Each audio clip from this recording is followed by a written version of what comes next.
Okay, I'd like to call this meeting of the Madison Board of Selectmen to order on Monday, June 24th, 2019 at 6:30 PM. Please join me in saluting the flag. I pledge Allegiance to the flag of the United States of America and to the republic for which it stands, one nation, under God, indivisible, with liberty and justice for all. All right, to turn the meeting over to the town manager for election of select board chair and vice chair. As it is the first meeting after the town meeting and vote, I will take nominations for chair for 2019-2020. Nominate Alvin Giano. Second. Any other nominations? Some nominations, please. All right. George. I was gonna say Tammy. All right. Seeing no other nominations, all those in favor for Mr. Vinziano?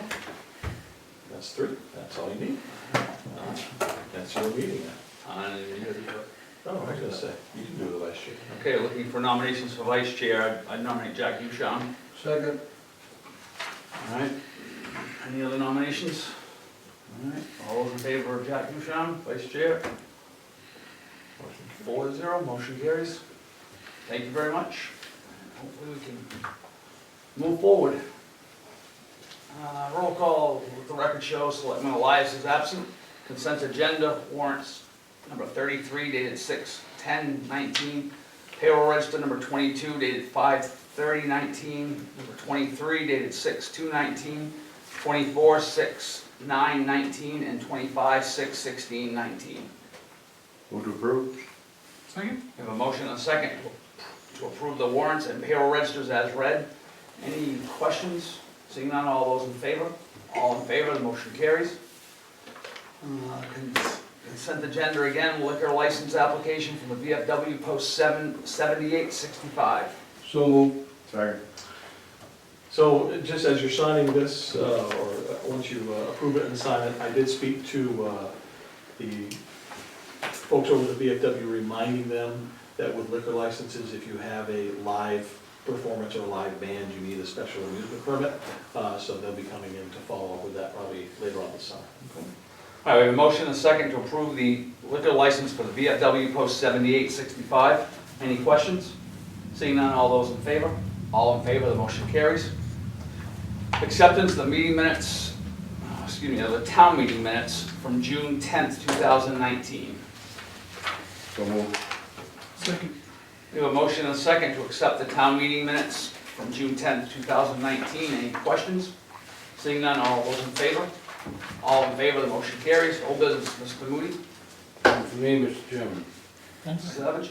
Mr. Duchamp? No. None for me, Mr. Town Manager?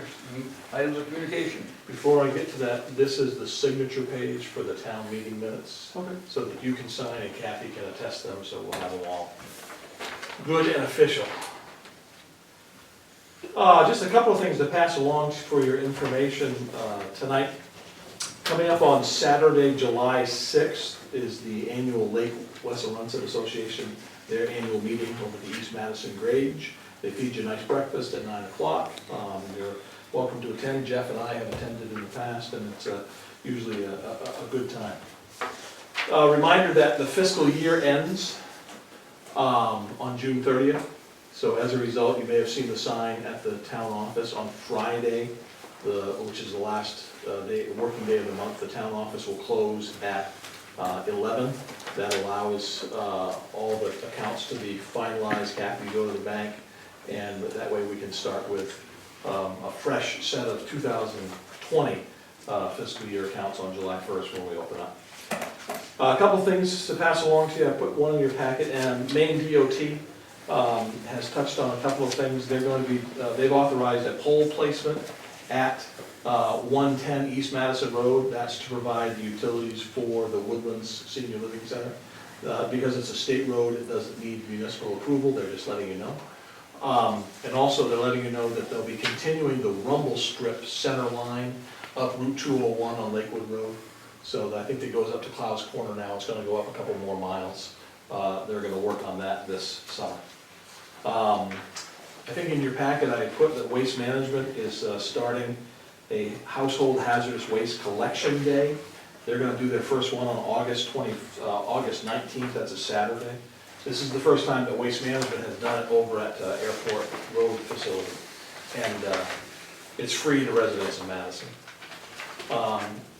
Last thing I wanted to remind you is that we've had some correspondence from Eagle Creek, that's the company that owns the hydros. They've asked for a lower valuation prior to tax commitment. If it's okay with the chair, I'd like to discuss that further at the end of the meeting after we get through item number 8. That's all I have. All right, new business. Number 1, presentation from Living Well, the Madison Steering Committee. Town Manager? So let me introduce Bill Perman with Somerset Public Health. As many of you know, the town became a AARP age-friendly community in early 2018. In your box, and there's some extra copies here tonight, are drafts of the action plan that the steering committee has put together. I will say it's been a pleasure to work with members of the steering committee, and it's in that booklet. I'll see if I can remember. I know Sally Dwyer's worked on this, Julie Forbes, some folks from Somerset Public Health, and I think it's a pretty impressive work that kind of mirrors the work that's done for a comprehensive plan. But I wanted to let Bill give you a brief overview. He's given you a summary in those 2 sheets that you have in front of you tonight. Welcome. Thank you. Thank you, Tim. This is Ken Town. Ken is a evaluation consultant and did a lot of the data work and so forth for the report. Have you seen the report? Yes. Good, good. So really, we're here to just overview the process, where it started, what's going on currently, and then where it's headed from here. Your letter, which is the first page in the document, asking for Madison to be an age-friendly community was the first step.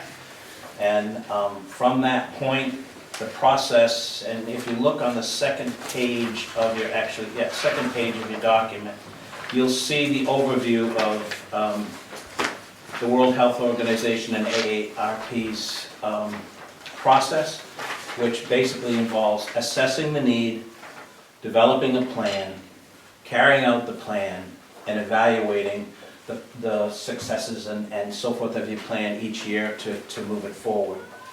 This is draft, it's a work in progress.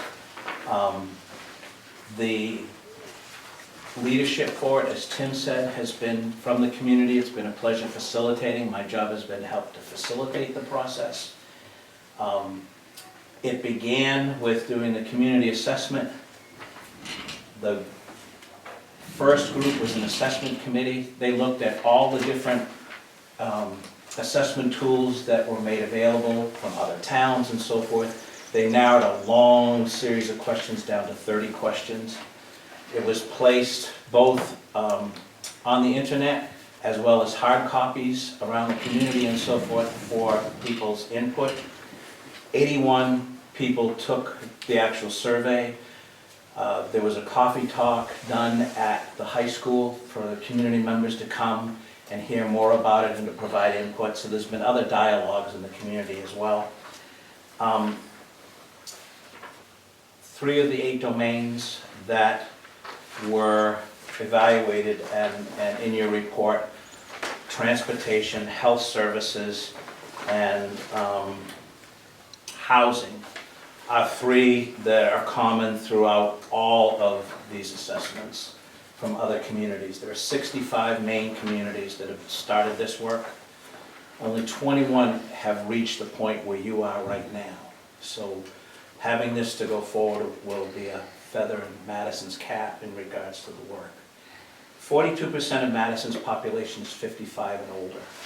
And as Tim said, the economic development report that you're doing as a town for 2020, this will be a major piece of data and information to help with that plan. And the other piece about where we've been is the town's approach is to be intergenerational. And I think that's again, something to be applauded for. Not all communities have looked at this to be intergenerational and inclusive of all the community. And there's another planning piece, I don't know whether you want to say anything about it, that's happening for the younger ages and so forth in the town. But the process is And you'll see in the plan, if you looked at it, the chance to have youth and adults working together to make this a more age-friendly community. I'll turn it over to Ken to talk a little bit about the data that's in the report. I see Cheryl's here, someone that was part of the committee. Thank you, Cheryl.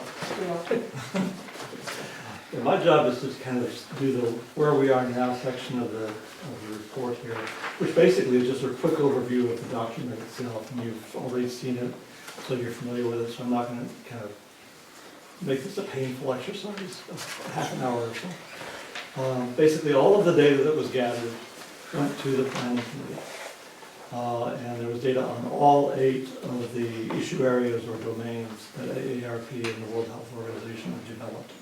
They looked at all that stuff and they said, you know, there's some redundancies going on here. Let's reduce these 8 domains or issue areas down to 6. So the plan you have in front of you is focused on 6 issue areas. And those areas are really listed in the second half of your table of contents, if you want a quick reference to it. The plan itself is designed to cover people 55 and over.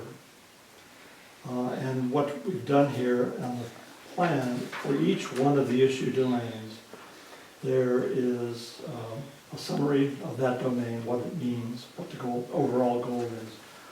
A series of comments from residents that they made as part of the surveys. The survey findings themselves. Current strengths, as the committee identified them here in Madison, the assets that can be built on, as well as short-term and intermediate-term actions that could be taken to improve the welfare of elders here in the community. And then some longer-term ideas as well that maybe eventually could be gotten to. If you want an example of that organization, on page 12, the first of the action plans is on housing. And you can see each of those elements in that plan. Same thing happens on all 6. Then what the planning committee did was to take each of the issue domains one by one, and they came up with a goal for each one of them, identified possible people who needed to partner in working on that goal, and also develop a more specific plan of actions that could be taken with particular timelines where possible, and a list of individual activities for each one. I do want to emphasize something that Bill emphasized already, which is that this is a draft, which is why it says draft in the front. You know, it's the way we've been envisioning this report is this is step number 1. Eventually, you know, there may be additional steps that experience shows can be taken to make the community stronger for seniors. And if so, those are next steps down the road. So this is kind of step number 1, still gathering feedback on it, still developing it. And that's basically what you got in the report. And hopefully that made some sense. I'm losing my voice already. I have no idea where it's going to. Thank you. So where this is headed or where it's going at this point, we're looking for your feedback to the document. We'll have some time here for questions, but any written feedback or whatever, if you could get that to Tim. The document is going to be placed on the website for the town, for the community to have a chance to read. We have, in the survey that was put out, we asked residents, would you be interested in being on any of the committees? Would you like a copy of the report? And we have the emails for people that said yes, to be able to get a copy of the report out to them. The feedback, hopefully by mid-July or whatever, we've garnered whatever feedback the people in Madison would like to give. And then the document will be edited based on the feedback, and then it goes to Maine AARP. And their role is to look over the report, give us any feedback or whatever to the plan and so on. And they are the ones that forward it to the World Health Organization and the National AARP. There's a panel of, or a group of 3 people from those 2 organizations that will look over the plan that gets sent to them. We keep in draft on it. It's a work in progress. It's going to go over time. It'll be edited, evaluated, added to, as Ken said. But their role is to actually give feedback in regards to, here's some communities that have done some of these things that you might want to reach out to. Here's some resources that you may want to tap into in order to help you move forward with your work. As I said, right now, to have and I was wrong, it's 15 Maine towns that have got their plans in and reviewed and so forth. So you'd be one of less than half of the communities in the state that have moved this forward. Funding for leadership and so forth, and we're looking for ways to develop leadership. The Center for Aging at the University of Maine, Orono, University of Maine, Farmington, we're looking for resources and so forth that can help with the work in the community. There's $3,500 that have been acquired through grants and so forth to date to help support the plan. And what we're looking for tonight from you is just an approval of this to go forward with the next steps. So we'll leave it open if you have any questions, and hopefully you'll be willing to make a motion and allow this to continue to go forward. I just have a feedback on the this third bullet down on where we are now. It says, for the purpose of this plan, older adults are 55 and older. We gotta get that up a little bit. Just kidding. Is that too close? Is that too close? Yeah. I don't know what page it's on, but we actually give a breakdown of the community as who's 55 and what percentage and so forth. 42%, that's almost half your community is 55 or older. And when you're thinking about, we always talked about keeping youth here, but if you look at the report and so forth, keeping our aging community here as a vital community is certainly very important. There's a lot they contribute, and if you read what people said, there are some that said they're going to have to move, they're going to have to find resources elsewhere. So. All right, so we're looking for a motion to move Living Well in Madison forward. So moved. I'll second it, I have a question. Bill Yep. and Tim, as you know, usually when I see these things, one of the first questions I have is this gonna be a nice report, or is somebody actually gonna do the stuff that's in this report? Some of it's already happening. In fact, I was talking to a person from your bank. One of the pieces in here is the window dressers program in order to help with heating of older homes. And as part of your volunteer program at the bank, they called asking more information about it in hopes to be involved. So it's volunteer driven, but organizations and groups within the community are identified as players that we feel can provide additional support. So you will see things, I think we've got July as some of the dates to start looking at leadership and pulling committees together and stuff like that. So it's going to be evaluated, so if it sits there, you have the right to come back and say, hey, wait a minute, how come? So to kind of fill in the blanks a little bit there, the work that Bill and Ken have done has been funded in part by AARP through Somerset Public Health. And that window closes. So it's not like Bill and Ken will be driving this forward. Now that we have a plan, it's up to the groups that are identified in the plan to move it forward. The difficult thing is when you have a plan, whether it be a comprehensive plan, economic development plan, what have you, it sits on the shelf until there's someone that can actually work the plan. So what we've been doing now with Bill's help is to look at some funding through sources like the Maine Community Foundation or the Betterment Fund. And I did talk with a contact at the University of Maine, and they might have an intern in their social work program that would need 120 hours. And that's someone that can kind of maybe pick up this plan and move it forward to the next step, where actually you're engaging more people in the community. And if you look at the specifics in the back of that plan that talk about finding a volunteer coordinator. That's really the next step, because this is not something that the librarian's gonna do, it's not something I'm gonna do, it's Right. not something that's gonna be assigned to somebody at the town office. We really need to find that fit of that next person that can move the plan forward. So we're looking at funding, looking at some interns, and that's really the kind of the next steps. And Skowhegan is another community that's been working at this as well. They've actually started to take a look at things that the two communities can work out together. Especially if there's a similar piece that both have identified for their plans. How does that collaboratively get done between the two communities so that both residents in Madison and Skowhegan benefit from that joint effort? I would think that some of the elements of this plan might fit into some things that we've talked about from a strategic perspective, thinking about the woodlands tip. Yeah. The funding from the woodlands tip.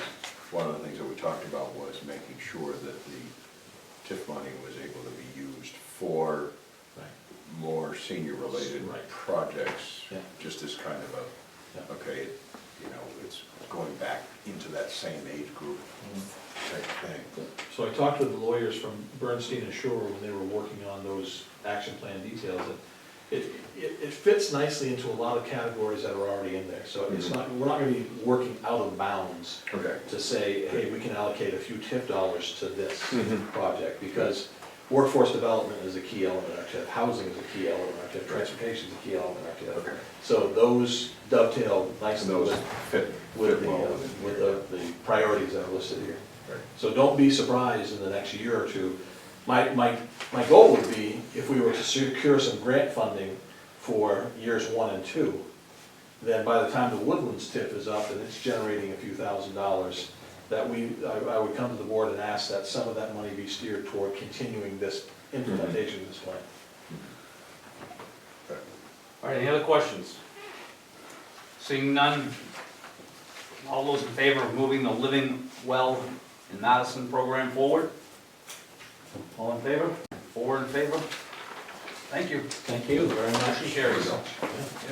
It only gets more exciting from here, but you're free to go if you like. Don't stop. Okay, number 2, appointed positions for the fiscal year 2020. So you'll see in your packet the slate of offices that require a vote, and this will be worked into the minutes. In the past, the board has approved this as a slate. These are those appointments that work specifically in the town office: code enforcement, plumbing inspector, addressing, health officer, fire chief, emergency management, sexton, tree warden, tax collector, voter registrar, overseer of the Pines, and our auditor. So the board can do what it chooses if they want to pass this slate as presented. All the names will be reported in the minutes. I'll make a motion to approve the slate of appointments, marked 2019, 2020 appointments from the code enforcement officer, local plumbing inspector, addressing officer, health officer, fire chief, emergency management, sexton, tree warden, tax collector, voter registrar, overseer of the Pines, and auditor. Second? We have a motion and a second to accept the appointments for the 2019-2020 year. Just for the record, all of these folks are already serving in this capacity, so there's really no changes in these appointments. Any You're other talking questions? about this page Yeah, right here? that's what I'm This talking page here, about. yeah. We're just doing this page here. Okay. All those in favor? All in favor, the motion carries. So the second half of this is your board and committees. We gotta vote. And that one, you should all have an individual sheet. You take it right out of your packet. And those On you, the backside. what's that? Backside. That's okay. You can still turn it unless you want to keep the, what's on the backside of it. All right. So this is your recorded vote, selecting those folks, and what you may not have on your list that I'll add to it is number 15 under the advisory board is Sally Dwyer. I spoke with Sally today, she's excited about being on the budget advisory board. And down at the very bottom of the page, there are 3 for recreation. The last one is Jason Furbush to serve on the recreation committee. I spoke with his wife who volunteered him. And just, there's some confusion, maybe some confusion on the halfway down on the Board of Ethics. The Board of Ethics is almost completely redone this year, so it says vote for 3, that should actually be vote for 6. Those folks there will make up the board and the alternates, joining with the 1 remaining member. Just make sure you initial it when you pass it down.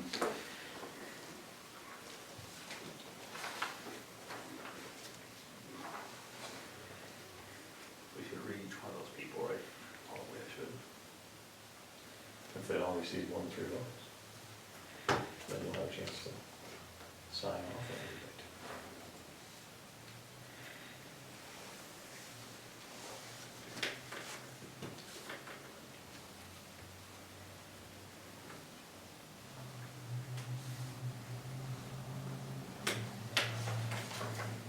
You want these? Yeah. Kathy will keep them as a record. Do you have an alternate for planning board?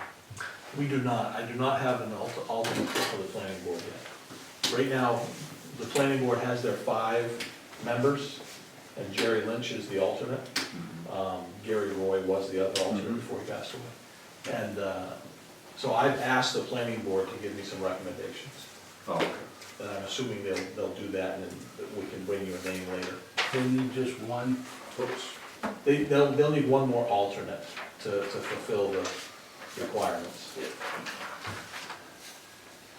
I didn't follow the directions, so I couldn't. Yeah, so we got. Huh? Let me get you on. It's in my lap. So we need 3 people to be, everybody has 3. Okay. Alright, so the advisory board will be Lynn Andrews, Randy Bliss, Douglas Denico, Patrick Dolan, Jeff Drew, Paul Fortin, Jeff Boss, Jim Ireland, Michelle LeBlanc, Kenneth Moore, Rob Shibley, Robin Turek, Gene Benziano, Kathy Wilson, and Sally Dwyer. Planning board, Bretta Gopian. The Board of Appeals, Christine Stratton and Jim Ireland. And Board of Ethics, Eric Lottie, John Kenny, Stacy Jordan, Wendy Boynton, alternates Corey Estes, Luke Hartwell. And the Recreation Committee, Chris LeBlanc, Michael Terrio, and Jason Furbush. Yes. Wasn't Drew Ketterer on the ethics at one time? He is still on the ethics, he's just not up for reappointment. Okay. Yeah, he's still on the ethics. Make a motion to approve. No, I think So these will serve as Okay. the, Kathy will keep those as the written record of the approval of those board members. All right. Are we done with that? We are, other than I just put there for obvious, observation that we are currently functioning without a solid waste and recycling committee. There just continues to be no interest in that. That is a committee that's required by ordinance, but it's currently inactive. So, All right, number 3, discuss approval of the treasurer's disbursement warrant for state fees and employee wages. So we'll need a motion to approve these. There's 2 separate ones. One is for wages and benefits. This is what allows one selectman to sign for them weekly, and then they're folded into the warrant for wages. And then the second one is for state fees like BMV fees. This allows the town to pay these motor vehicle fees weekly instead of waiting for the warrant. All right, so we need a motion for the treasurer's disbursement warrants for employee wages and benefits and disbursement warrants for state fees. So moved as read. You want one motion for both? Yeah. Fine. Okay, I'll second that. All right, so we have a motion and a second to approve the treasurer's disbursement warrant for state fees and the treasurer's disbursement warrant for employee wages and benefits. Any questions? Seeing none, all those in favor? All in favor, the motion carries.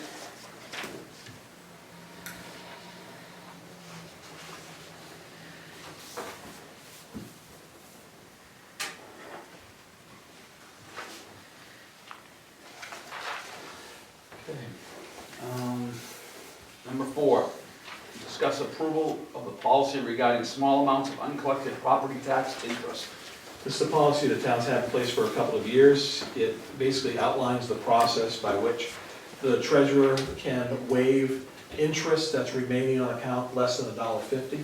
That way we don't have to go through the process of trying to collect that, especially if a tax payment comes in a few days after the due date. Also outlined in the process is the tax collector's role in contacting folks, letting them know they may have a small balance left on their account. Move to approve the policy regarding small amounts of uncollected property tax. Second. We have a motion and a second to approve the policy of collecting small amounts of uncollected property tax interest. Any questions? Seeing none, all those in favor? All in favor, the motion carries.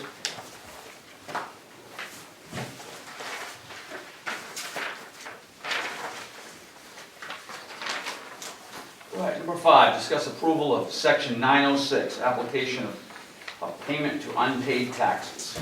So this is the part of state law which allows the municipal officers like yourself to direct every year that payment of delinquent taxes will go automatically to the oldest taxes. It seems like common sense, but you actually have to approve this every year. Move to approve.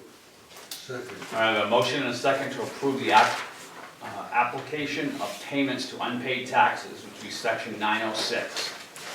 Any questions? Seeing none, all those in favor? All in favor, the motion carries.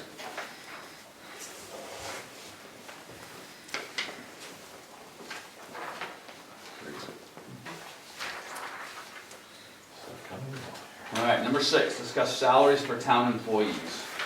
So in your packet, you've got the spreadsheet that generally talks about all the costs associated with employees. These were the salaries that were factored into the budget that was approved at town meeting. Also approved at town meeting is the warrant article that says selectmen set salaries. So it's good to have a motion to approve.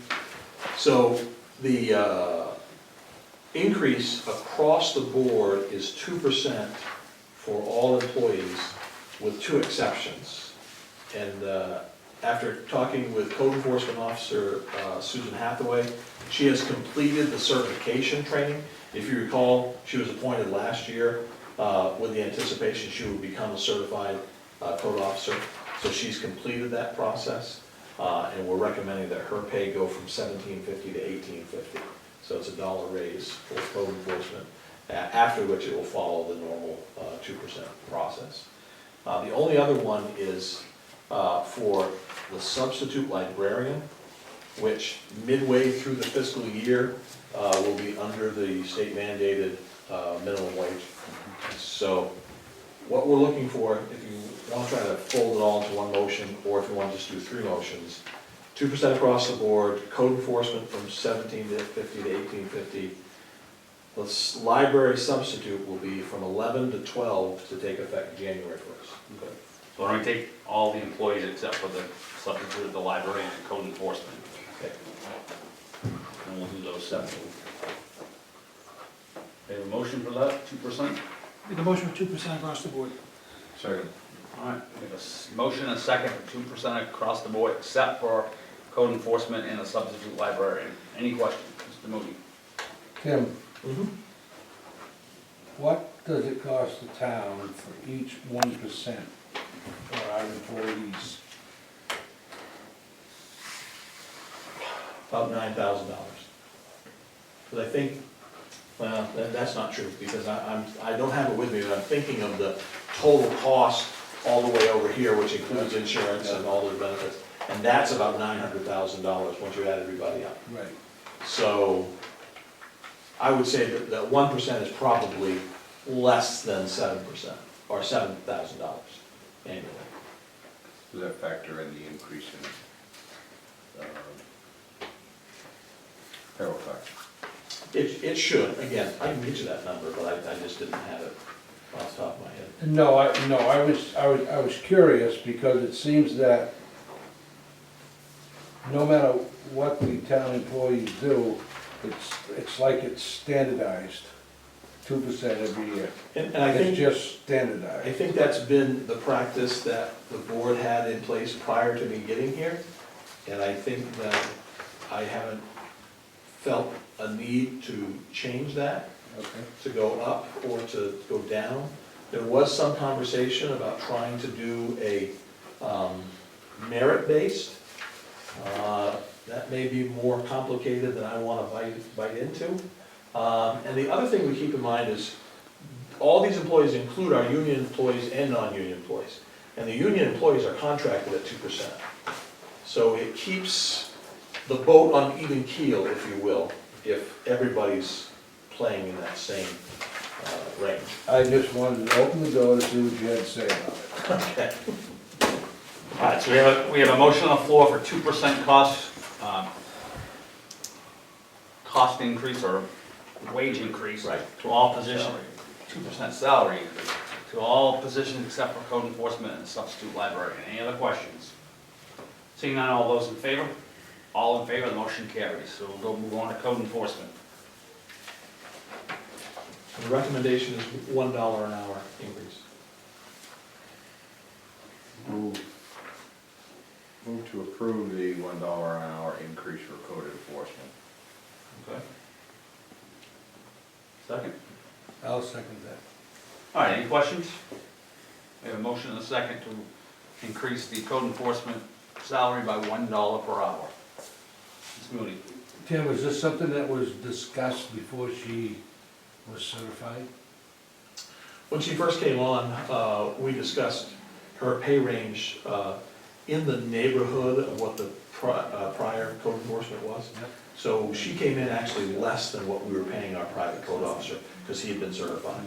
And so this gets her closer to what he was making with 10 or 12 years' experience, and we discussed moving that up once she got her certification. Okay. All right, other questions? Seeing none, all those in favor? All in favor, the motion carries. And now we have a dollar increase from $11 to $12 for our substitute librarian, which will be effective January 1st, 2020. So moved. Second.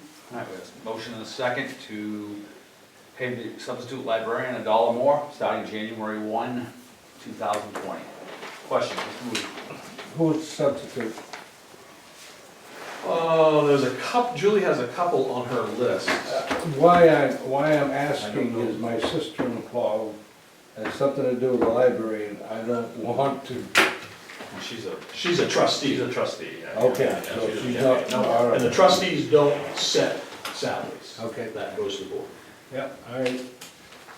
All right, seeing no other questions, all those in favor? All in favor, the motion carries. Is that it for that? That's it. All right. All right, so number 7, discuss revolving loan for Go Lab Incorporated. Okay, a lot has changed on this since the board last discussed this in public, and I tried to, via email and whatnot, and Mr. Elias wasn't gonna be here, but we had a sit down before he went on vacation, so that he's kind of on the same page.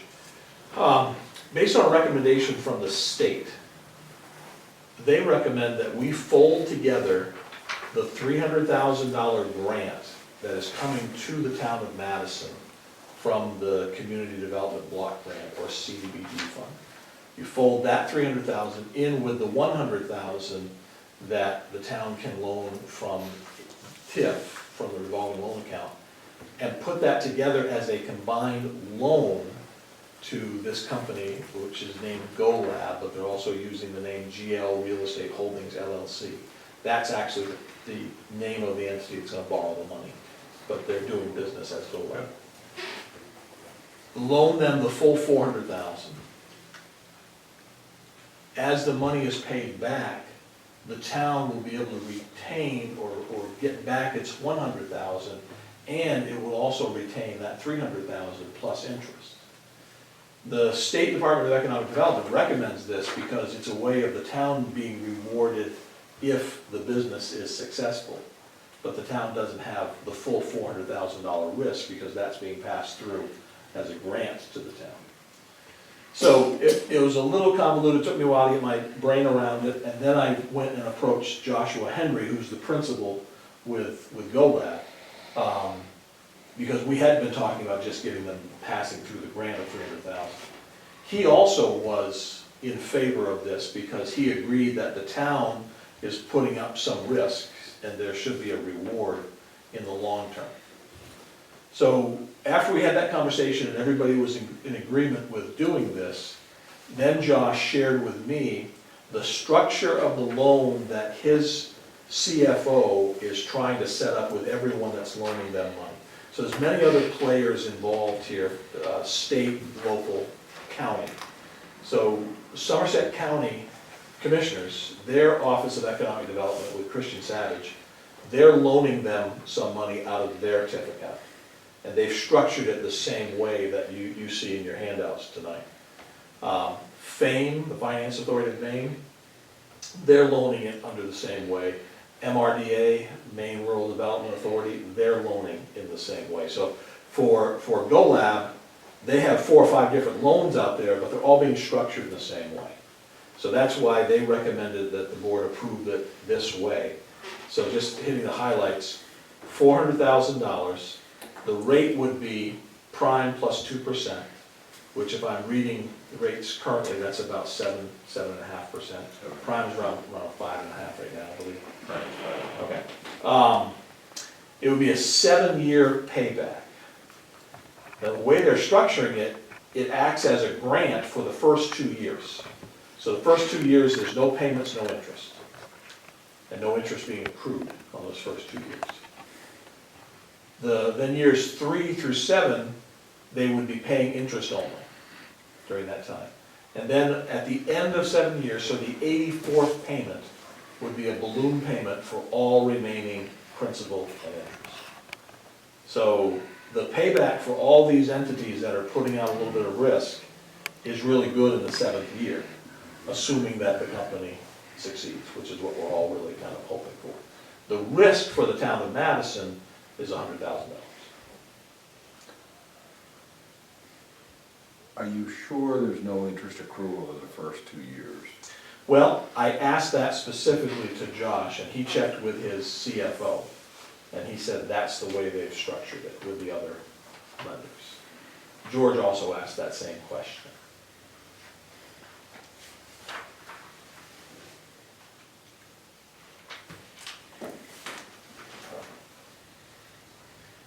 The only other thing that's of note is the collateral. In this case, obviously, there's nothing physical, so that is a risk. The collateral will be retaining a copy of all the engineering studies. So if GoLab never does develop, and they're spending $800,000 on engineering, at least at the end of the day, the town would have all that engineering data that they could use to entice someone else to come and redevelop the site. And personal guarantees. Everyone's asking these 2 principals, which are Joshua Henry and Matthew O'Malley, for personal guarantees. That seems to be common kind of across the board with all of this. I don't know if you saw the email I forwarded out today. That was actually produced by these folks from GoLab talking publicly about what they're planning on doing and how things are kind of coming together. They actually had a picture of the machine that they're bringing from Germany being loaded onto a truck in Germany to head its way over here. Apparently they're still making a lot of noise over on at the mill, taking out the paper machine. So they hope that paper machine will be out by July 1st. They're on track for that sort of thing. Awesome. All right, so we're gonna need a motion to So here, change. here's what I would recommend. I talked with Ken Lexier, who does some work for us as an attorney. He's going to actually draft up the loan papers for the signing and all that. So I said, what do you need in the motion? And so he kind of told me what we needed in the motion. So I drafted the motion here. And if you want to, You can read it. well, you could do that. Don't get carried away with my notes here. We'll just read it then, and then we'll. But basically, the motion would be to authorize the loan to GL Real Estate Holdings LLC of Belfast for $400,000 with the following terms of repayment. No payment, no interest first 2 years. Interest only years 3 through 7 with a balloon payment to include any and all remaining interest and principal at the end of the 7th year, 84th month. Interest rate will be prime plus 2%. Interest will begin accruing at the end of the 2nd year, 24th month. Personal guarantees will be required of Principal Joshua Henry and Matthew O'Malley. For collateral, the town of Madison will retain the rights to copies of any and all engineering studies, analysis, and records associated with the redevelopment of the industrial site of the former Madison Paper Industries. So moved. I'll make that motion. I'll second as read. Okay. We have a motion and second as read. You do what you like, I don't think you need to read it all All right, back into as- the minutes. As read. Any other questions? Mr. Savage? Have they mentioned how much is actually getting paid out at the 84th month from all these loans? Just off the top of my head, it probably will be somewhere in the neighborhood of 2 million. So, now that's just a small chunk of what they're investing. As that email said today, they're gathering other investments. And while you're in the midst of the motion, I'll explain the process, because I was talking with Tammy about it. The $300,000 from CDBG doesn't get dumped into our bank account. We have to draw it down in stages. So we've come to an agreement with GoLab, so when they do their engineering studies, the engineering firm will send them an invoice, they'll look at it, see what the deliverables are on the invoice, and sign off on it. They'll send it to the town, and we will write a check to the engineering company. So it's a cleaner way of not having money floating out there that was supposed to be for engineering that we don't know. We have a copy of the invoice, they have a copy of the invoice. And that process will draw down that total 300 and then our 100. That'll draw down that money. When we get to 400,000, we stop. So that's essentially what they'll be paying back. The engineering has started as of last week. So a lot of this engineering has to do with the electrical. When you yank out a paper machine, there's a whole lot of electrical that's gonna go back in there. So there's a lot of engineering on that. The structure, the stabilization of the walls and so forth in there to make their machine fit where the paper machine was, that sort of thing. All right, we have a motion and a second. Any other questions? Seeing none, all those in favor? All in favor, the motion carries. Thank you. Number 8, discuss settlement with Somerset Acquisitions.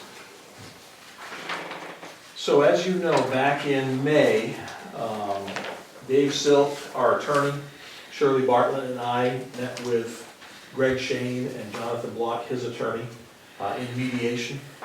The delta between what the town had valued the former paper machine area and what the abatement request was $140,000.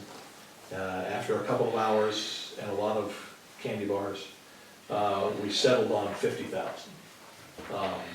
So now that's not official until the Board of Selectmen approve the payment of $50,000. And that's no fees, no interest, it's just a straight payment of $50,000 to Somerset Acquisitions. And in turn, and I put in your packets, in turn, Somerset Acquisitions, through their lawyer, has agreed to dismiss both the appeals for the 2017 taxes and the 2018 taxes. So that will clean up that completely. All right, so we'll look for a motion to pay Somerset Acquisitions $50,000 as a settlement for the tax abatement. Before you make your motion, I'd like it to include the stipulation of where the money will come from. It's cleaner if we don't just take it from the general fund. It actually, what's that? Oh, Jack's asking me something. Okay. And George had asked this as well when we talked about it prior. The foreclosure account, which the town has used to take in money when we sell town-owned properties and use to maybe clean up or tear down properties, that has a balance of 66,000 in it right now. So there would be enough to simply write a check out of that account if the board so chose. Okay. So we're looking to include that motion, in that motion, we will take it out of the foreclosure account. Is that what you're recommending, Tim? Yeah, after Tammy and I had talked, that's what we heard. So I'll make that a motion to pay the $50,000 out of the foreclosure account to settle the Somerset Acquisitions tax abatement lawsuit. We have a second for that? A second. Okay. Simone, you have a question? Tim, didn't we discuss this prior also, to do it this way? Yeah, I think we did. I seem to remember discussing some part of this. So way back before we actually went to mediation, I think we had a board meeting 2 days before, and the board was giving me kind of parameters to work with. And I think at that time they brought up, why don't we pay it out of Right. foreclosure? Yeah. We had a discussion about where the money was gonna come from. We had a couple of different options and. That was one of them. Yeah. Okay. All right, seeing no other questions, all those in favor? All in favor, the motion carries. So while you're on this topic of abatements, as I had sent out by email, and I talked with some of you about the fact that Eagle Creek, there's no open abatements with Eagle Creek. They've owned the hydros, we've had them valued at around 48 million to 45 million, somewhere, our portion, somewhere in that neighborhood. Shirley was prepared to bring in Eagle Creek's valuation around 45 million for this year that the assessors would set the tax commitment.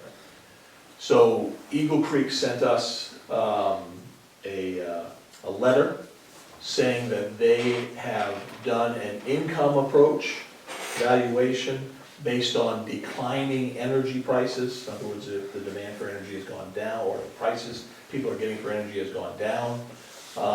All that to say that they're requesting the town consider a much lower valuation when commitment comes. Their numbers, if our numbers are in the 40s, their numbers are in the low 20s. So there's a $20 million gap, which, you know, tell me if you've heard this story before, that brings you back to a $400,000, $500,000 loss in tax revenue, if you were to grant that kind of abatement. So after talking with Shirley, I'm here for information purposes only. I'm certainly not going to make any recommendations on valuation. Shirley will bring you that data through July and August. I just want to make you aware, they're kind of firing the first shot. That if that valuation doesn't come in where they hope it will, they will be filing an abatement. And that's something that'll be before this board for the next year or so. And assuming that this board would not agree to their terms, then that would put us back at either mediation or back up to the state board. It's hard to believe that there's such a discrepancy between the dollar signs here. I mean, it's almost half of what this town has evaluated that place for, and they're saying it's only worth half that? Right. Somebody's on left field somewhere. I'm not 100% sure if the sale price is public record yet or not, so I just say that to refrain from anybody talking about the sale price from 2017.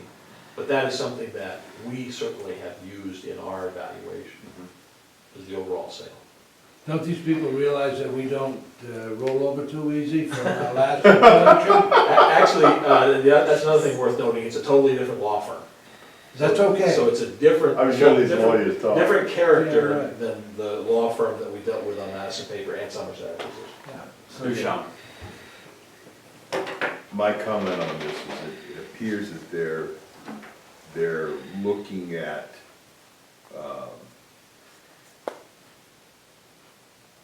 the diminution of their revenue stream based on electricity prices as a basis under which we should reduce their valuation.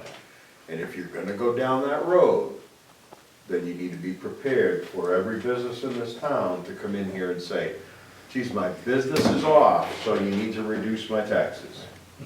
And I don't think that's the way to run a railroad. It just, So are we going to ask for that information? Do we have that information? First, I just want to clarify, did you use the word diminution? yes. Wow, just for the minutes. I I'll make sure that gets in the minutes. I thought real hard about that one. I was looking for the right word. Can you Google that to see if that's a real thing? Can you spell it? Can you pronounce it? So, to your point, Mr. Chairman, we're kind of looking at this in a two-phased approach. One is simply, this letter was addressed to Shirley Bartlett, our assessor's agent. She has a fairly open relationship with Eagle Creek right now. So she is going to send a letter saying, okay, I get what you're saying, but I need more data. So show me what your generation figures were for 2016 and 2017. This is the one area that our valuation is lacking. We have the sale figures, we have the cost approach, we have the market approach only through 2015. If Eagle Creek is saying the market has dipped, they'll need to prove it by showing us their 16 and 17 and even their 18 figures. So that's what we're asking for now. In your packet, I included a letter from our attorney Dave Silk, who's been talking with an appraiser from New Hampshire that deals specifically with hydros. For a price, he will get us this data and analyze it. His price in the past has been in the neighborhood of $5,000. He told me in this letter that he would do this in an analysis of the data for $2,500. Not too bad, not too much money to spend to get a third-party opinion on it. Now, what that third-party opinion may mean is that once Shirley has her information and we have this other supporting information, now she comes to the board and says, this is what I think this facility really should be valued at, taking into consideration the cost, the income, and the market approach. We're certainly leaning heavier in the market approach in our valuation. Eagle Creek is leaning almost exclusively on the income approach in theirs. So, I mean, I think before we hire anybody, I think we have to collect the data Yeah. that is out there, that they say substantiates their case. Right. I mean, I think that would be the way to go, and then we can move from there after that. So what I would, after talking with Shirley, and I agree. However, in order to be able to set commitment the way we want to, as a town, I would recommend that by the time the board meets again, if Eagle Creek or their lawyers has not given us this information, we may want to move forward with paying a consultant. Because if you recall, what happened with our relationship with UPM is that communication broke down completely. Yeah. I would hope this doesn't happen with this law firm, but if it does, I want to come back to the board with another recommendation so that within 30 days of our first meeting in July, you might have some data that you can really work with to set commitment in mid-August. Is that the approach that Shirley's taking with them? If you want us to do something by August, you need to get us the stuff. Right, in nicer words than that, Shirley actually said, if you are gonna base this on the income approach, you need to prove this loss of income. Yeah. Because the data that we have through to 2015 does not indicate a valuation as low as they're talking. So if they don't get that in a timely fashion, and we set the valuation at what we're talking about, we'll simply go to abatement. Well, that brings up one of those legal hurdles. They have to reply. If they don't reply to our question, then they lose their right to appeal it. Right. So there is some teeth that Shirley has So that's, there. there's specific dates, I mean, it's not gonna be September I'd 1st. have to talk with the lawyer. Yeah. Many times they'll ask for an extension. Is it, my understanding is the taxpayer's burden to prove that we are assessing it incorrectly. Right.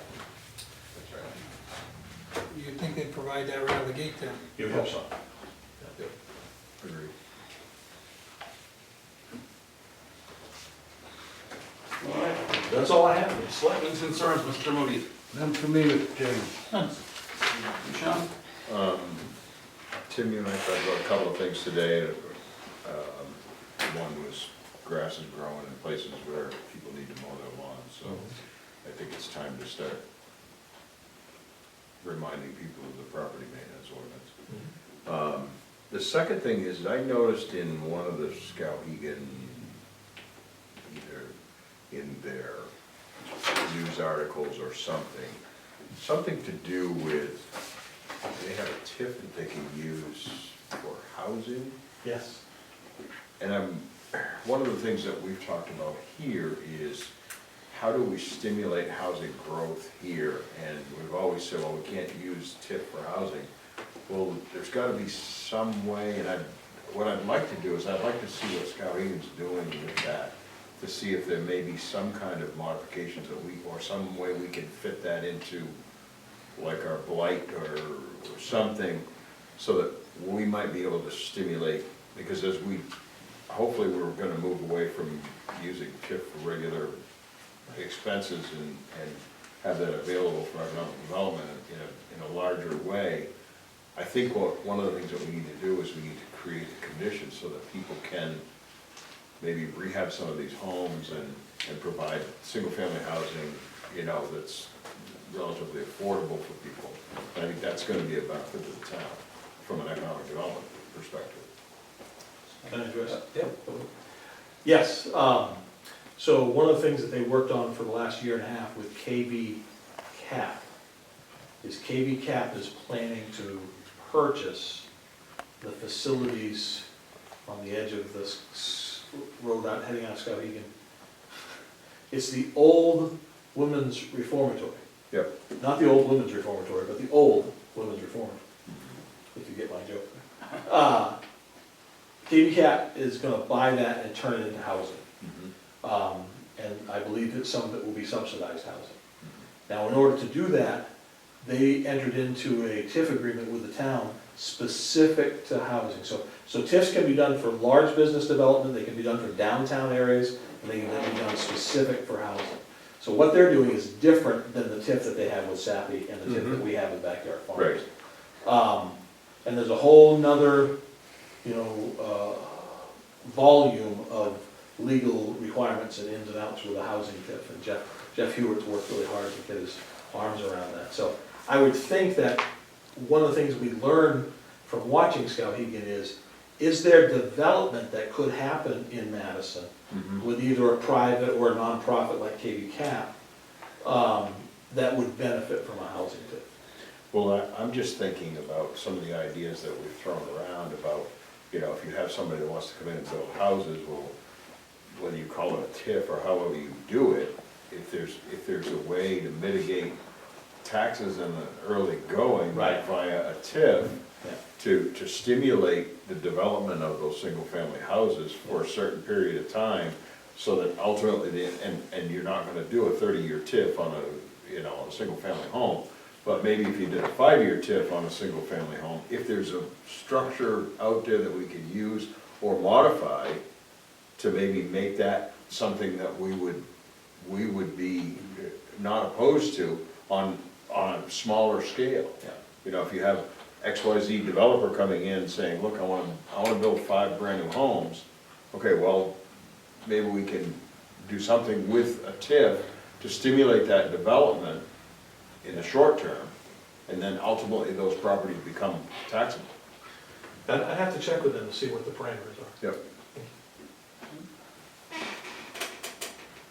Any other concerns? Citizens' concerns? Seeing none, looking for a motion to adjourn. So move. A motion and a second to adjourn, all those in favor? All in favor, the motion carries, the meeting is adjourned at 7:34.